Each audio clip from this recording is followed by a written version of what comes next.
13th of May 2012, Robin van Persie finished the Premier League season with 30 goals and 9 assists, single-handedly dragging Arsenal to a third-place finish. But within just a few weeks, he completed one of the worst betrayals in football history as he signed for rivals Manchester United, leading them to a Premier League title the very next season. But this is only one of the 10 worst betrayals in football history, because there is a player who betrayed their boyhood club in the worst way imaginable, whilst another betrayed his own country. But first, Trent Alexander-Arnold betrayed his boyhood club in such a cruel way that he went from club legend to hated by the fans overnight. You see, the Scouser came through Liverpool's youth setup and made supporters dream from the moment he stepped on the famous Anfield pitch. By the time the fullback had turned 21, he'd already featured in 3 Champions League finals. And despite lifting the trophy in 2019, 2 of those final appearances came in defeats to Real Madrid. When he had been asked about the potential of leaving the club, he'd previously claimed he wanted to follow in the footsteps of Steven Gerrard and stay at Anfield for his entire career, as he dreamed of collecting trophies and making Liverpool the most formidable side in England and Europe again. But then, something had changed. As Jude Bellingham lifted Madrid's 15th Champions League title and enjoyed the elevated social status of being a Real Madrid player, the prospect of joining Liverpool's greatest European rival became irresistible. The fullback claimed he'd rather win the Ballon d'Or than lift another major trophy with Liverpool, and Real Madrid appeared to be the best team to help him achieve his dream. He angled for a move to Los Blancos, but he didn't hand in a transfer request to inform the club of his desire to leave. Instead, he ran his contract down so he could depart on a free. Tensions with Liverpool supporters intensified after a run of performances where Trent appeared disinterested, followed by a flurry of cryptic goal celebrations and social media posts. When the Englishman finally announced that he'd leave the club on a free, the fans were furious. He had run down his contract, meaning the club wouldn't even be receiving a transfer fee for him. He got booed loudly by the Anfield crowd against Arsenal, who sang Steven Gerrard's name whenever he touched the ball. A few weeks later, Trent was unveiled as a Real Madrid man, and shockingly enough, he spoke fluently in Spanish, meaning this was no last-minute transfer. It showed the defender had been preparing for the move for a long time, despite the Reds being involved in a title race. So just like that, Trent turned his back on the team and city that made him in quite a scumbag manner, as he now plays for Real Madrid, hoping to become one of their greatest players ever. But he's not the only football player to leave his club for Madrid, because Luis Figo did the exact same thing, except his betrayal was so much worse, as it was from direct rivals Barcelona. Now, if you're a world-class player, leaving a club like Spurs that rarely wins trophies is understandable. But with Luis Figo, this just wasn't the case, because in 2000, when he switched the blue and red of Barcelona for the white of Real Madrid, the Spanish Giants are among the biggest rivals in world football, and only a handful of players have ever directly made the switch. So, when Barcelona's club captain and star player of their 98 and 99 La Liga title wins moved to Real Madrid, you know something has gone seriously wrong. Despite Barca's domestic success, Los Blancos were threatening to take over Europe.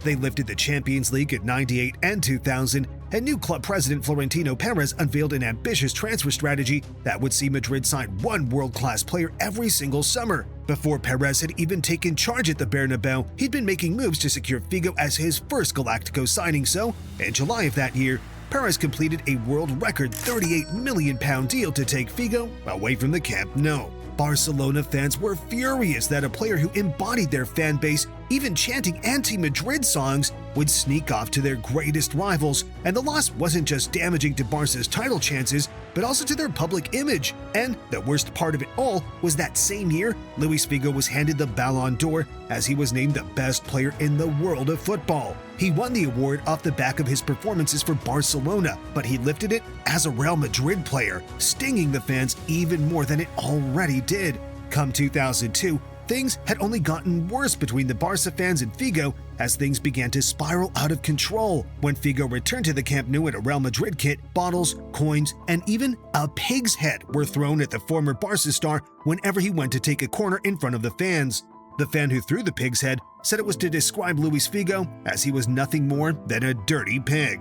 This got so bad that riot police were deployed around the perimeter of the pitch to protect Figo, summing up exactly how bad this betrayal was to the Barcelona fan base. But Luis Figo isn't the only Ballon d'Or winning betrayal on this list, because Michael Owen's betrayal of Liverpool was brutal to say the least. You see, Owen had enthralled Liverpool fans during his 7 campaigns since breaking out of the youth team. He hit double figures in each campaign and won the Ballon d'Or in 2001 after helping Liverpool to win the Europa League, the League Cup, and the FA Cup. However, the Merseyside club struggled to routinely compete for major trophies, and a move to a club that could match his ambition appeared likely. Owen refused to sign a new contract and eventually joined Madrid for a cut price of £8 million in 2004. But as much as this hurt the Liverpool fans, this would not be the worst he would do to them. Ironically though, Liverpool won the Champions League the following summer, and Owen's adventure in Madrid was short-lived. Madrid cut ties with the Englishman after just one season, and he moved to Newcastle United. His return to Anfield was hostile. The man who believed he was worth more than his boyhood club arrived at the Champions League holders to boos and cheers from the home supporters. But believe it or not, this isn't the main reason Liverpool fans hate Owen. His move to Madrid could have eventually been forgiven had he not later joined the club's arch-rivals, Manchester United. Upon joining Sir Alex Ferguson's serial-winning team, Owen claimed, if you can't beat them, join them. And this one sent the Liverpool fans into a state of pure and utter hatred. Owen's few contributions to United helped them go level on and then past Liverpool in top-flight titles, and his returns to Anfield became even more intense. But still, he rarely set the world alight for United. Now retired, the 2001 Ballon d'Or winner lives without the love of Liverpool, Madrid, Newcastle, or Man United's fan base, as he underperformed at 3 and betrayed the only club where he was truly loved and adored. However, it's not always the case that when players leave for a rival, it's the player doing the betraying, because with Andrea Pirlo, he was left with no choice after his club quite literally lost faith in the midfielder. The midfielder was among the greatest players of the 2000s. His passing range was mouth-watering, and his ability to dictate games helped Milan to 2 Champions Leagues and 2 Serie A titles. But by 2011, AC Milan officials were ready to turn their back on the '06 World Cup winner. There was a belief the Italian's best years were behind him and that he'd be physically incapable of meeting the demands of Massimiliano Allegri's strenuous tactical system. Yet, Pirlo's greatness never came from an ability to make 70-yard sprints or beat teams with strength and aggression. He was an artist on the ball. His composure, technique, and intelligence covered his physical deficiencies, and there was no reason why that should change during his 30s. Pirlo was desperate to stay in Milan as he lived there for 10 years and dreamt of retiring at the club. But despite his pleas, the Milan board remained uninterested. So, wishing to remain in northern Italy, Pirlo joined AC Milan rivals Juventus. And to make matters worse for the Milan fans who cherished him, their Serie A rivals appeared to be on the up. The old lady returned to the Italian top flight in 2007 following a short absence, and were making moves to become the league's strongest team again. With Pirlo in their side, knocking Milan off the perch appeared achievable. The weeks went by with Pirlo pulling the strings from deep, elevating Juventus to another level. Incredibly, they went the season unbeaten with Pirlo assisting 14 times in 37 appearances to clinch the title from AC Milan, and he was even named as the Serie A Player of the Season. Supporters were furious that their legend had been instrumental in taking the Serie A away from them, but it was only the beginning of their suffering. Pirlo would win 3 more titles with Juventus and was named Player of the Season 3 years in a row, arguably becoming better known for his time in black and white than he is for his black and red days in Milan. But the only person Milan fans have to blame is the board member who refused to keep him at the club, because this betrayal was Milan to Pirlo and not the other way around. Because even a classy player like Pirlo will make the move if he feels betrayed. But a player who definitely doesn't share the same level of class as Pirlo is Carlos Tevez, who was one of Manchester United's best players during the late 2000s, but then signed for their biggest rivals, helping them to win the Premier League, taking it away from his old club. The Argentine forward featured alongside Cristiano Ronaldo and Wayne Rooney in a glistening United attack between 2007 and 2009, helping the Red Devils to win 2 Premier League titles and a Champions League. But the forward was never United's player. He arrived on a 2-year loan deal from West Ham United in a transfer so complicated it requires its own video. After the loan expired, Alex Ferguson's team agreed a £25 million move for the forward and offered him a lucrative 5-year deal. Landing their loan man on a permanent transfer was critical, as United were set to lose star man Cristiano Ronaldo, and losing 2 of the attackers who had helped them dominate England could have been disastrous. So, United continued to push relentlessly for the forward. But Tevez was unsure about remaining at Old Trafford. He wanted a new challenge, but understood the implications of moving to a direct rival. Reports circulated that, despite interest from Liverpool, Tevez would not betray his previous supporters, which makes Tevez's £47 million arrival at Man City later that summer even more astonishing. The The Manchester club was spending heavily and building a super team to challenge their city rivals for the title. Many believed the signing of Carlos Tevez could be the final piece in the jigsaw, and it turned out to mark the beginning of the changing of the guard in Manchester. A welcome to Manchester billboard with Tevez's image emerged on the Manchester-Salford border as City truly mocked their serial-winning neighbors for the first time in decades. It was an early warning sign that United wouldn't be the dominant force in Manchester for much longer. As Tevez banged in 43 Premier League goals in his first 2 seasons at the Etihad Stadium, Man City fans chanted, "Fergie, sign him!" And the Argentine eventually helped his new club pinch the Premier League off United on the final day of the 11-12 season, which is seen as a watershed moment in Premier League history as the power in Manchester started to shift from United to City. For United fans, Tevez's decision to leave United for their City rivals remains unjustifiable. But if you think United fans are angry at Tevez, you should hear about how Ireland fans feel about Jack Grealish and Declan Rice after their betrayal of their own countries. The nation has underperformed for decades, and qualifying for major international tournaments has become a rarity. So with a lack of obvious world-class talent being developed in Ireland, scouts often look to England to see which youngsters are eligible to represent the boys in green. Promising teenagers Jack Grealish of Aston Villa and Declan Rice of West Ham United had Irish grandparents and were not mainstays in England's youth setups.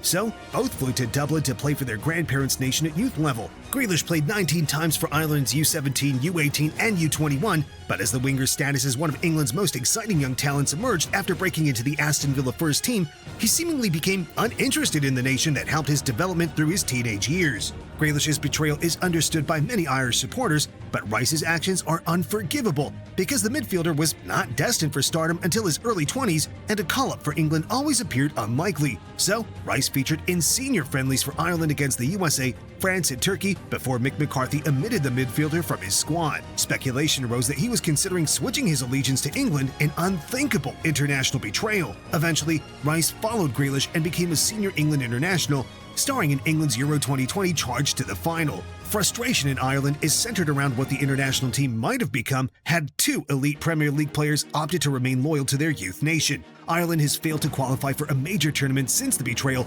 while England has performed above their historical standards. When Grealish and Rice returned to Ireland for a Nations League match in 2024, the Aviva Stadium was intent on giving the duo a hard time. The stadium was electric, and the fans were ready for revenge.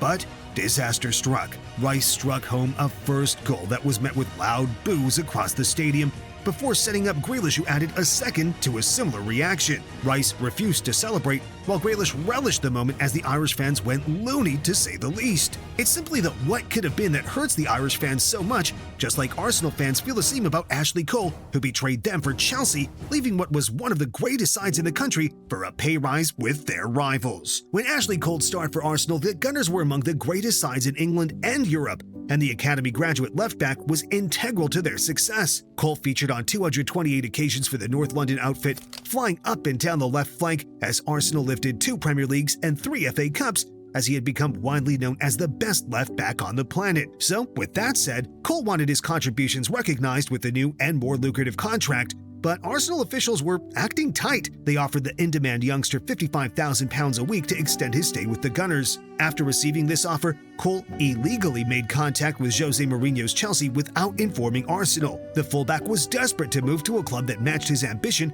and valued his golden talent, but the move was unsuccessful. The Premier League found Cole and Chelsea guilty of tapping up, with both parties receiving 6-figure fines. So, Cole eventually signed a new 1-year extension with the Gunners, helping them to reach the 05-06 Champions League final. Yet, with Henry departing and question marks over the future of Wenger's project, Cole remained desperate for a move to Stamford Bridge, and the fullback felt snaked by Arsenal, who fed him to the Sharks of the Premier League the previous summer. So, after kicking up a fuss, Cole eventually earned his move to West London for a cut price of £5 million and William Gallas. Arsenal fans were furious, giving him the nickname Cashley, believing financial incentives had driven the move. But Cole's move wasn't just financial. Yes, he profited off the move, but he saw the dynasty that Mourinho was building at Chelsea and viewed it as a better opportunity of adding to his trophy haul. And it's safe to say his move paid off, as Cole won the Premier League, the Champions League, 4 FA Cups, the Europa League, and a League Cup with Chelsea, while Arsenal have not lifted a Premier League or European title since his departure. Arsenal fans continue to hate on their former star left-back, with hateful songs regularly chanted about Cole. But it's not like Arsenal are innocent of pinching players from rivals themselves, because in 2001, they completed one of the biggest betrayal signings of all time from their even bigger rivals, Tottenham Hotspur. I'm talking about Sol Campbell, who, despite being one of the best defenders in the country for a decade, is most famously known for his transfer above anything else. Standing tall at 6'2", Campbell was valiant for Spurs, and after coming through the youth ranks at White Hart Lane, the defender broke into the first team in 1992, making 255 Premier League appearances and being appointed club captain in 1997. He lifted a rare piece of silverware for the club in 1999 as the skipper led his team to a League Cup final victory over Leicester. Yet, the center-back, who seemed like he'd become written into the fabric of the club, had ambitions beyond occasional League Cup triumphs. He wanted the lot. Campbell entered the final 12 months of his contract in 2001, with many supporters and club officials reluctantly giving up on the defender extending his stay in North London. There was a growing belief that a player of Campbell's quality deserved to be competing for the Champions League, and a move to Barcelona, Bayern Munich, or Inter Milan seemed likely. Despite the speculation, Campbell awkwardly answered, "I'm staying," when a Sky Sports interviewer asked the England international about his contract situation. It turned out Campbell wasn't completely lying, because he wouldn't even have had to move house to join Arsenal, who play 7 kilometers down the road. When Campbell was unveiled as an Arsenal player,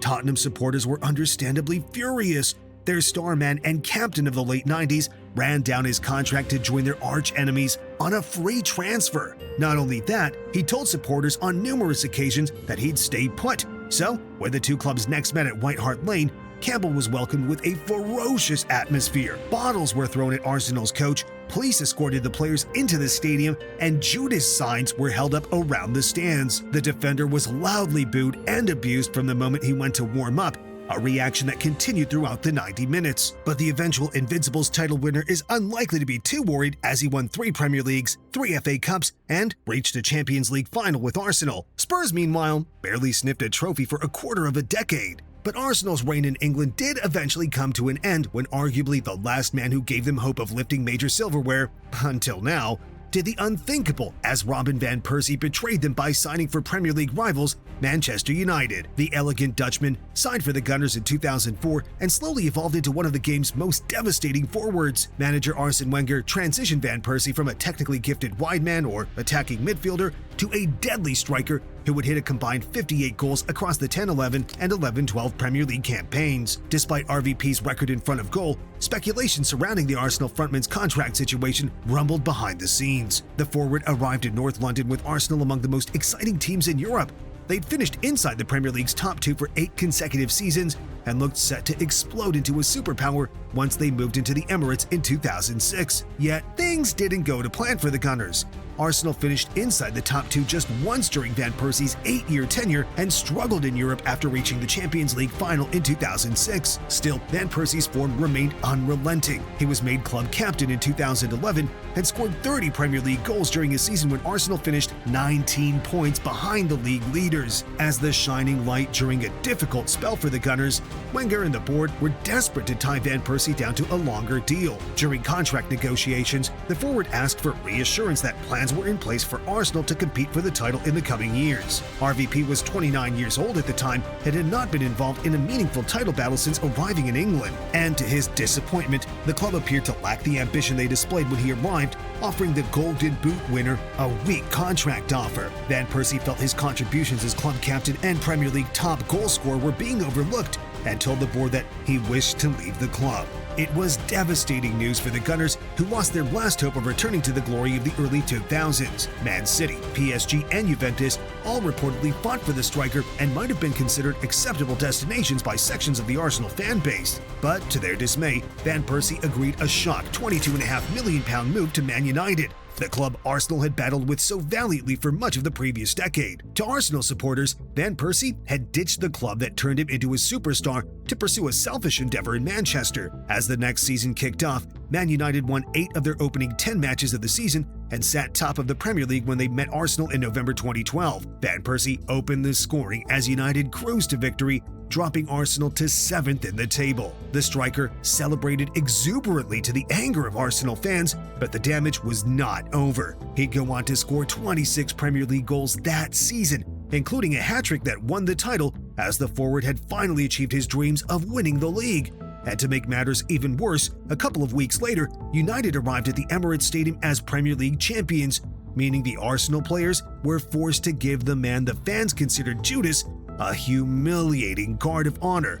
So the truth is, whether he left Arsenal for more money or more trophies, he achieved both, and Arsenal's fans were left with nothing but pain. But Van Persie wasn't the only Premier League striker Man United signed to take them to a title, because back in 1992, Eric Cantona broke Leeds United hearts as he made the move to Man United, who, at the time, were arguably the club's biggest rivals, and this was one hell of a betrayal. While Leeds has never enjoyed the same global superpower status as Man United, the Yorkshire club shares a long and bitter rivalry with the 20-time top-flight champion, and back in 91-92, it was Leeds who ruled England, as Cantona played an influential role in the underdog team's success. At the beginning of the 92-93 season, the Frenchman took his game to another level and scored 6 times in as many Premier League matches. But Leeds were struggling to recapture the magic of their title-winning season, and speculation regarding their star man's future naturally grew. But what they weren't aware of was that Cantona was not dreaming of Barcelona, Real Madrid, or Bayern Munich. He was angling for a move to their arch-enemies, Man United. And the forward eventually joined the Old Trafford club for £1 million on November 26th, as he helped Man United lift their first title in 25 years by providing 20 goal involvements in 22 appearances, meaning the same man who'd helped Leeds assert dominance over their fierce rivals had undone it and put United back on top within 12 months. This sparked a new era in England, as Manchester United won 4 of the next 5 Premier League titles, all spearheaded by the brilliance of Eric Cantona. And with regards to Leeds, Cantona enjoyed numerous fruitful days on his returns to their home, but none were more damaging than his star performance in 96-97, when the Frenchman assisted, scored, and celebrated in front of the Leeds fans in a 4-0 victory. The forward remembers being called every name under the sun by Leeds fans, but he didn't care, as by this point, he'd forgotten about the club who loved him so much, as his heart well and truly bled for Manchester United. Now, these were some great betrayals, but the greatest betrayal would be if you don't subscribe right now. And really, you should watch the video on screen now. It's a good one.